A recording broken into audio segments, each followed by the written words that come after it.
J'ai du coup le plaisir ce soir de vous parler d'un sujet très intéressant, en tout cas pour moi et je l'espère pour vous, c'est le sujet de la joie. La joie, ça fait du bien de parler de la joie. Et d'ailleurs, le 20 mars, c'était la journée du bonheur, journée internationale du bonheur. Je ne sais pas si vous avez entendu ça. Information très importante et très intéressante. Je vais attendre que tout le monde se taise. En fait, comme vous êtes super nombreux, ça s'entend à fond quand vous chuchotez. Mais c'est pas grave, hein. Mais quand même. Donc voilà, le 20 mars, c'était la journée internationale du bonheur. Et les gens, ils ont fait un classement des pays les plus heureux, du plus heureux au moins heureux. À votre avis, le premier pays le plus heureux, c'était lequel? Qui c'est ça? Ah, la Finlande. La Finlande, il y a des gens que ça intéresse, hein, tu vois. À votre avis, la France? 33e. Ah, mais vous êtes aussi bien informés que moi, c'est parfait. 33e, c'est pas génial quand même. Hein. On n'est pas très bon, on est connu pour être plutôt râleur que joyeux, a priori. Mais est-ce que le bonheur, c'est la même chose que la joie? C'est ça la question. C'était la journée internationale du bonheur, mais est-ce que le bonheur, c'est la même chose que la joie? Pour vous, la joie, c'est quoi? Je vous pose quelques questions au départ, après je vous laisse tranquille. La joie, c'est quoi? Une émotion, un état d'esprit, une décision, ouais. Il n'y a pas vraiment de mauvaise réponse. Hein. En tout cas, je ne vais pas vous afficher comme ça. Il y a moins de réponses, vous ne l'avez pas reçu sur 20 minutes. Hein. Alors, la joie, et c'est ce que je trouve super intéressant, c'est que la joie, c'est un fruit de l'esprit. Dernière question, après je vous laisse tranquille. Qui est-ce qui connaît les fruits de l'esprit? Oui, le fruit de l'esprit. Oh. Ok, il y en a 9, je vous laisse me dire. Non mais, ouais, alors. Ok. Bon, j'ai entendu la joie, ça c'est facile, je viens de le dire. La paix, l'amour, la bénignité, ça veut dire quoi ça? C'est l'amabilité, ouais, la bienveillance. La patience, la maîtrise de soi. Ouais, c'est la maîtrise de soi. La douceur. Je sais plus où on en est du coup. La fidélité, exactement. Et il en manque un.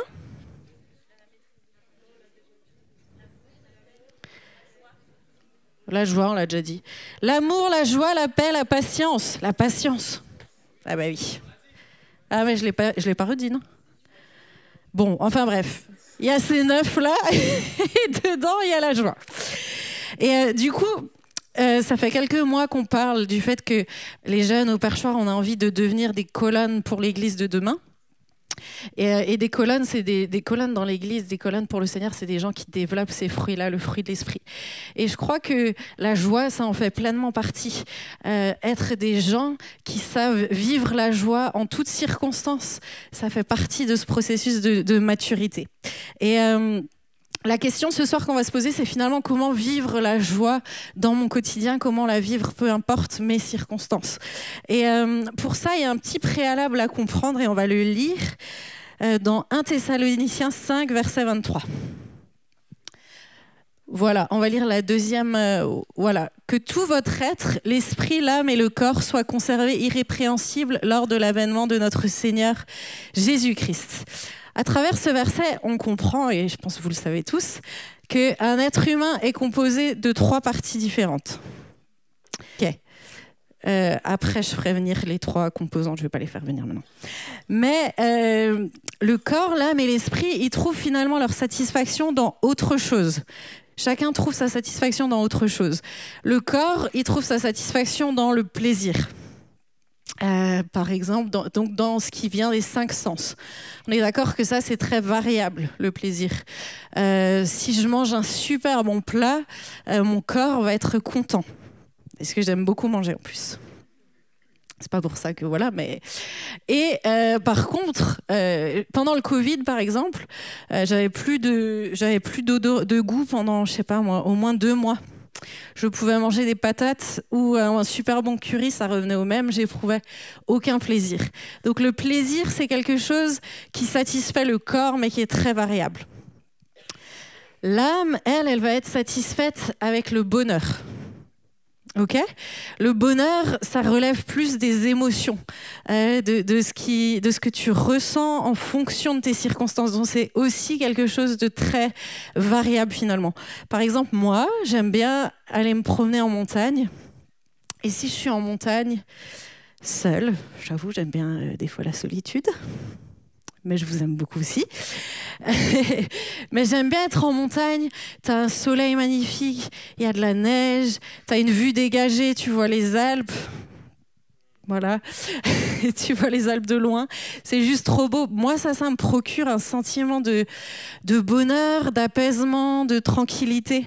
Et je suis bien quand je suis dans ces circonstances-là. Maintenant, si je vais au même endroit, que déjà je galère avec ma voiture parce qu'il y a du verglas et que j'arrive pas à monter, je vais déjà avoir un autre sentiment, plutôt un sentiment un peu de frustration, d'énervement. J'arrive là-haut, il fait moche, il y a du brouillard, je vois rien, je suis pas assez équipée, j'ai froid, je vais pas ressentir ce même sentiment de bonheur. Ok, pourtant on est au même endroit. Donc ton âme, elle va être satisfaite avec le bonheur, mais le bonheur est très très variable en fonction de nos circonstances. Ça va jusque-là ? Ok, c'est mon intro, hein. Donc, il faut que je respire aussi. Et puis, ton esprit finalement. Ton esprit, c'est lui qui va être satisfait par la joie. Puisque la joie, c'est un fruit de l'esprit. C'est ton esprit qui est satisfait par la joie. Et ce qu'on va voir ce soir, c'est que cette joie, elle n'est pas dépendante de nos circonstances, malgré ce qu'on peut penser. Mais finalement, notre esprit, la Bible dit dans Éphésiens 2, versets 4 à 5, si tu l'as, voilà. Nous étions morts par nos offenses et Dieu nous a rendus à la vie avec Christ. C'est par grâce que vous êtes sauvés. En fait, ce verset, il nous explique qu'avant de rencontrer Jésus, avant de donner notre vie à Christ, notre esprit était mort. Donc si ton esprit est mort, il ne peut pas vivre la joie. C'est un peu compliqué de faire ressentir quelque chose à quelque chose de mort. Ok ?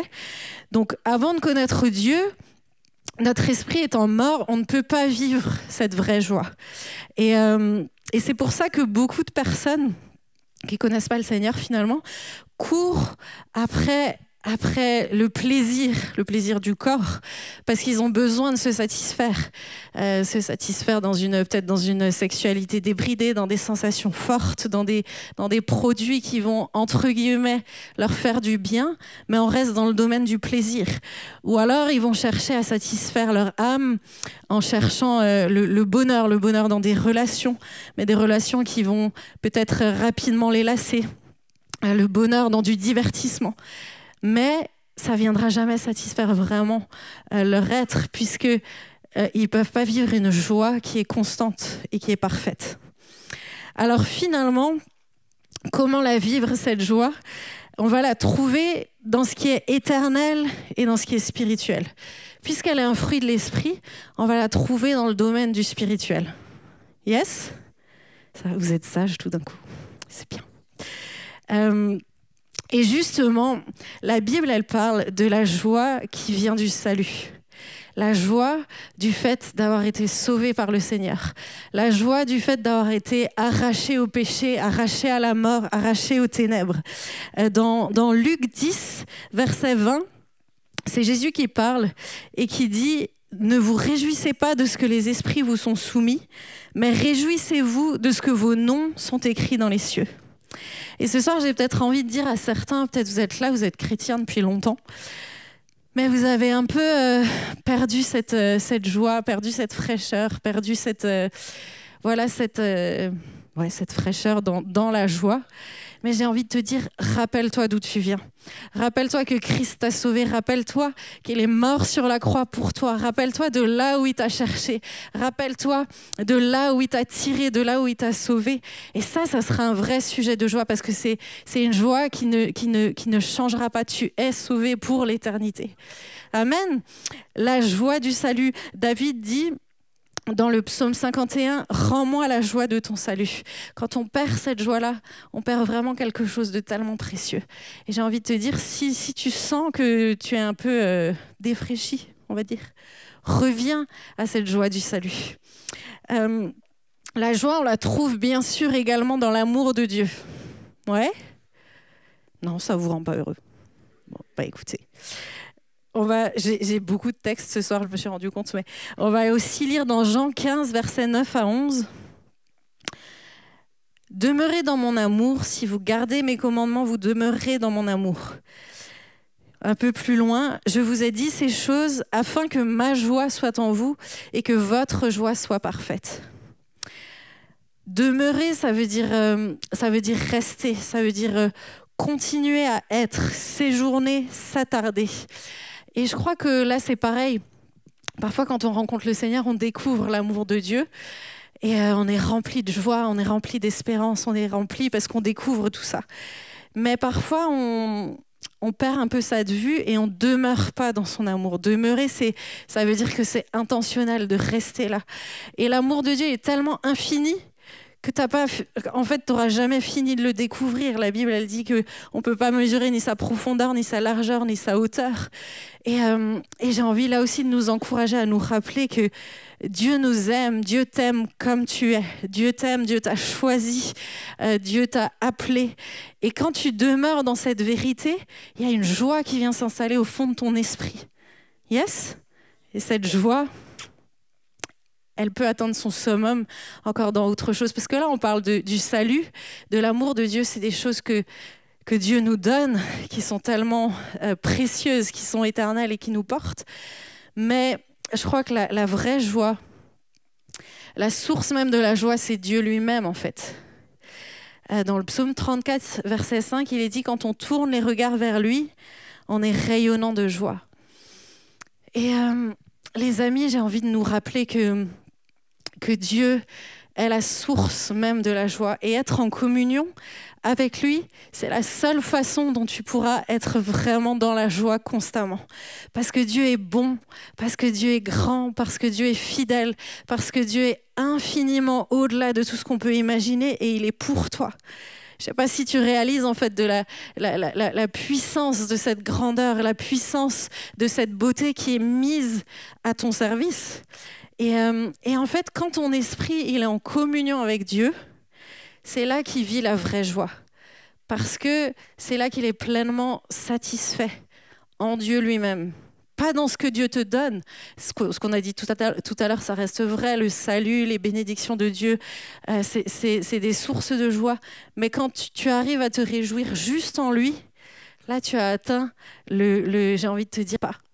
Elle ne s'arrête pas. Dans Philippiens 4:4, je pense que vous connaissez ce verset, c'est Paul qui dit « Réjouissez-vous toujours dans le Seigneur ».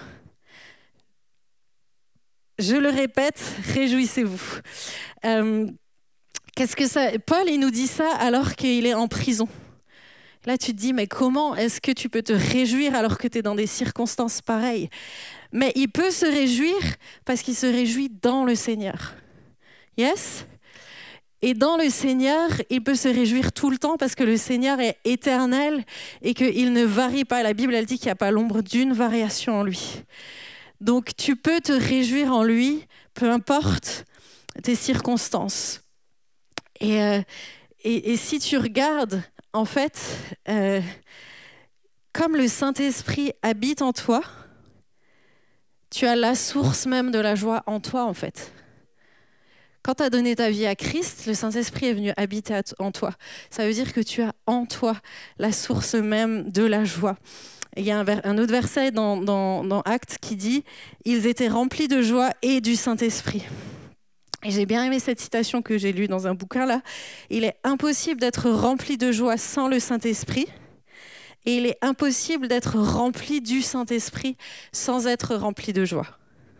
Je vous le redis, il est impossible d'être rempli de joie sans le Saint-Esprit, puisque c'est Dieu en nous. Donc c'est lui la source même de la joie, et il est impossible d'être rempli du Saint-Esprit sans la joie. Donc la question c'est, est-ce que tu lui fais de la place, en fait ? Est-ce que tu lui laisses de la place dans ton esprit? Est-ce que c'est lui qui drive ou est-ce que c'est toi qui drive? Ouais. Maintenant, je vais boire un schluck. Pardon. J'ai vu mon frère, il m'a perturbé. C'est le pasteur.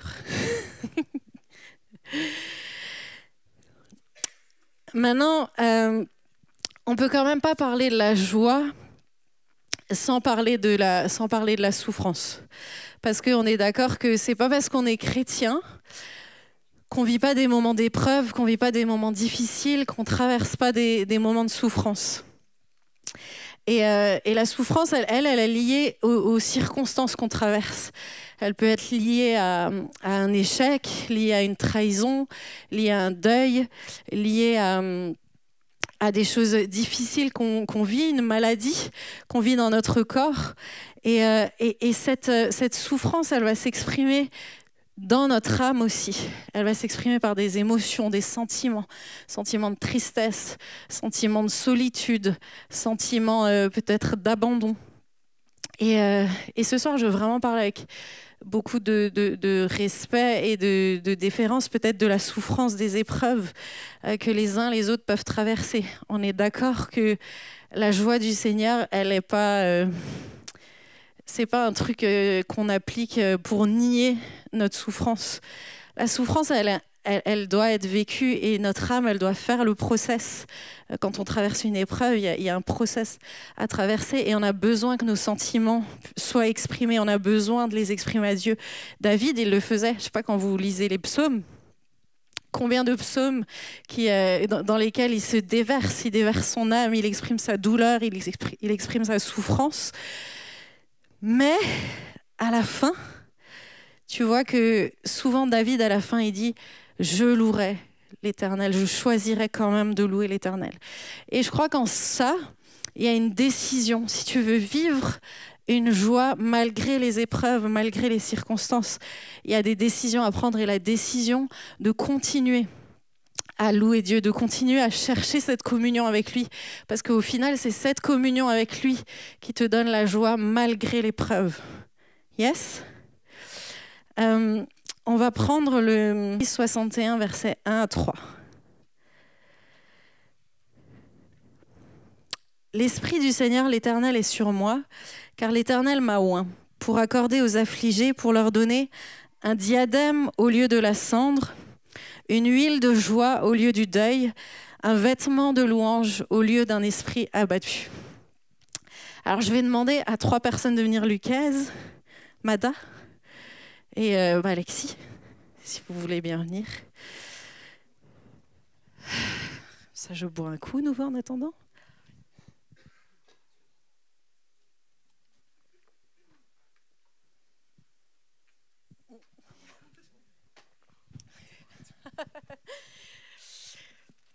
Ok, alors tu peux te mettre au milieu, Alexis. Ok, donc je vous présente mon esprit, mon âme et mon corps. Bah, madame, je suis désolée. Donc, le Seigneur, ce qu'on disait, c'est qu'il veut te donner une huile de joie au lieu du deuil, un vêtement de louange au lieu d'un esprit abattu. Mais ça, il te le donne. Qu'est-ce qu'on dit depuis le début? Ça se passe où? Ça se passe dans quelle partie de mon être? Ah, merci. Juju, elle a écouté. Ça se passe dans mon esprit. Donc Jésus, il vient et il te dit, je veux te donner une huile de joie. Ok. L'huile, dans la Bible, elle représente toujours la personne du Saint-Esprit, la présence du Saint-Esprit, l'onction du Saint-Esprit. Donc Jésus te donne l'onction, te donne le Saint-Esprit. Maintenant, la question, c'est qu'est-ce que tu vas en faire, en fait? Il te l'a donné, mais toi, qu'est-ce que tu vas en faire? Est-ce que tu veux prendre cette huile de joie et l'utiliser? Ou est-ce que tu vas la poser? Tu vas l'utiliser. L'huile, tu peux l'utiliser pour panser tes plaies. Tu peux l'utiliser pour cicatriser tes plaies. Cette huile de joie, elle est à ta disposition. Tu peux t'en revêtir. Ah ouais, de rien. Bah c'est ça, j'avoue, comme il est chauve, je me suis dit ça pourrait être utile. Non, t'es pas chauve, il se rase. Il est pas chauve. Non mais la question c'est qu'est-ce que t'en fais? Il t'a donné la solution, mais qu'est-ce que t'en fais? Tu peux aussi choisir de la laisser. Ce que je te disais, le Saint-Esprit, il habite en toi, mais est-ce que tu lui fais de la place? Est-ce que tu laisses de la place à celui qui est la source même de la joie dans ta vie? La Bible, elle dit qu'il veut te donner, Jésus te donne un vêtement de louange. Au lieu d'un esprit abattu, on est toujours dans le domaine de l'esprit, hein, je ne te parle pas de tes émotions, on est dans le domaine de l'esprit, il veut te donner un vêtement de louange. Mais tu peux choisir de le poser.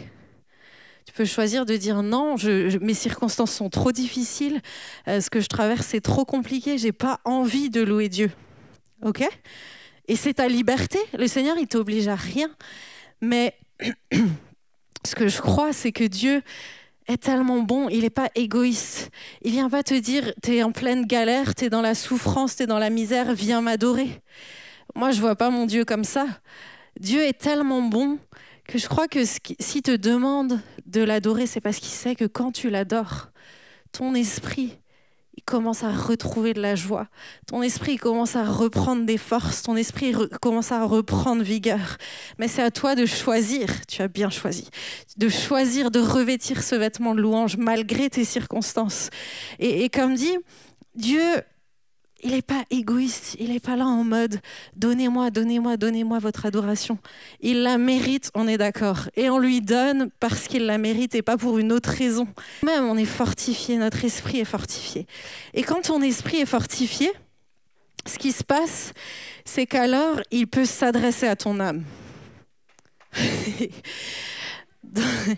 Dans le psaume 42, versets 11 à 12... Si tu peux le...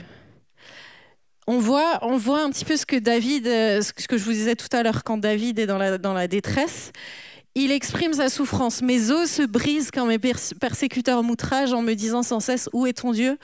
Mais là, c'est là que tu vois le shift. Il décide de dire à son âme « Pourquoi t'as battu mon âme et gémis-tu au-dedans de moi ?» Vas-y, tu peux le dire à ton âme.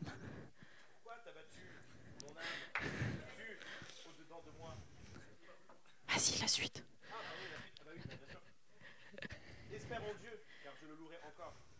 Il est mon salut et mon Dieu. T'es très bons acteurs. T'es dans la pièce de tête, toi?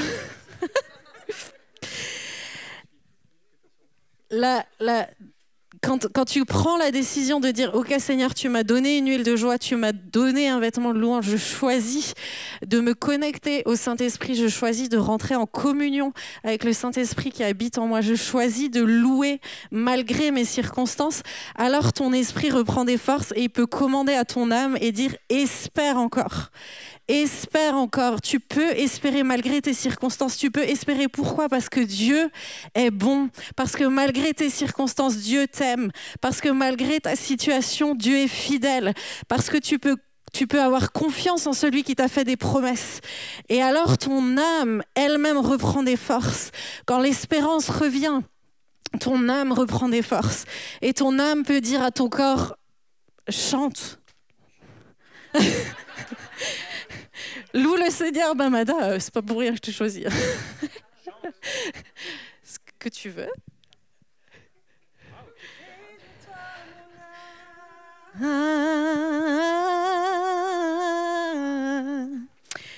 Vous voyez le process? Mais la question, c'est qui est-ce que tu vas laisser commander, en fait? Si tu laisses tes émotions te commander tout le temps, tu n'arriveras pas à sortir du marasme de tes émotions. Et comme je le disais tout à l'heure, je veux pas mépriser ou négliger le domaine de l'âme et des émotions. Elles doivent s'exprimer, elles doivent être prises en compte. Mais je crois qu'au bout d'un moment, le Saint-Esprit en toi, il va te donner cette force de choisir de louer Dieu malgré les circonstances. Et que ta communion avec lui, elle va tout changer. Elle va vraiment changer la donne. Je vous remercie. Bravo, on peut les applaudir.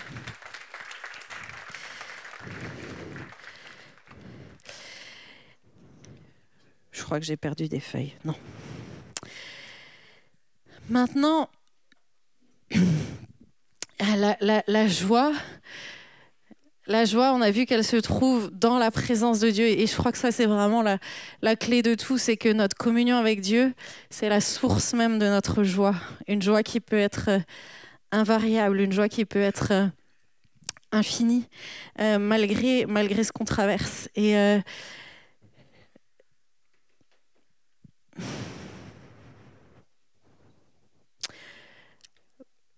bon, la plupart, beaucoup le savent, mais avec Pierre, on a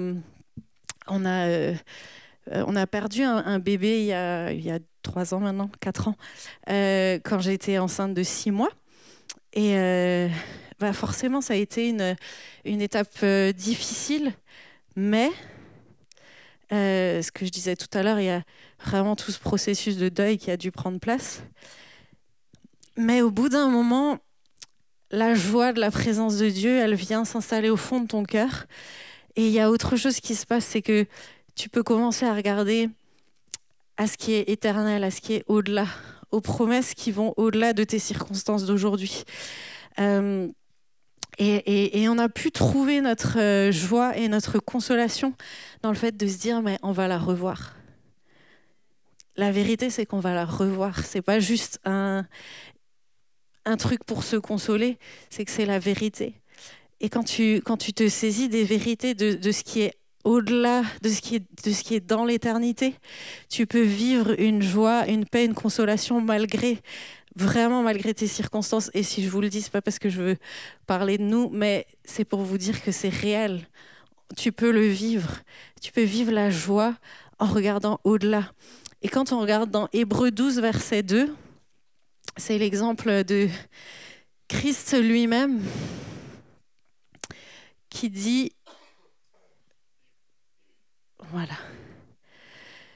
ayons les regards fixés sur Jésus, le chef et le consommateur de la foi, qui, en vue de la joie qui lui était réservée, a souffert la croix, méprisé l'ignominie et s'est assis à la droite du trône de Dieu. Les amis, Jésus, il a souffert plus qu'aucun de nous, on n'aura jamais souffert. Parce qu'il a vécu une séparation d'avec le ciel, une séparation d'avec son Père, qui a été d'une violence extrême pour lui. Je veux dire, c'était la perfection incarnée qui a été séparée du ciel. Il a vécu la honte. Je réfléchissais cette semaine encore, mais c'est le Fils de Dieu qui a pris une gifle, en fait. Je ne sais pas si vous imaginez ça. Le Fils de Dieu qui reçoit une gifle, le Fils de Dieu qui est cloué sur une croix. Il a méprisé, il a enduré la mort sur la croix en méprisant la honte qui était attachée à un tel supplice. Et il a pu traverser cette souffrance intense et extrême. Pourquoi ? En vue de la joie qui lui était réservée. Et la joie qui lui était réservée, c'était bien sûr de retrouver son Père, de retrouver le ciel.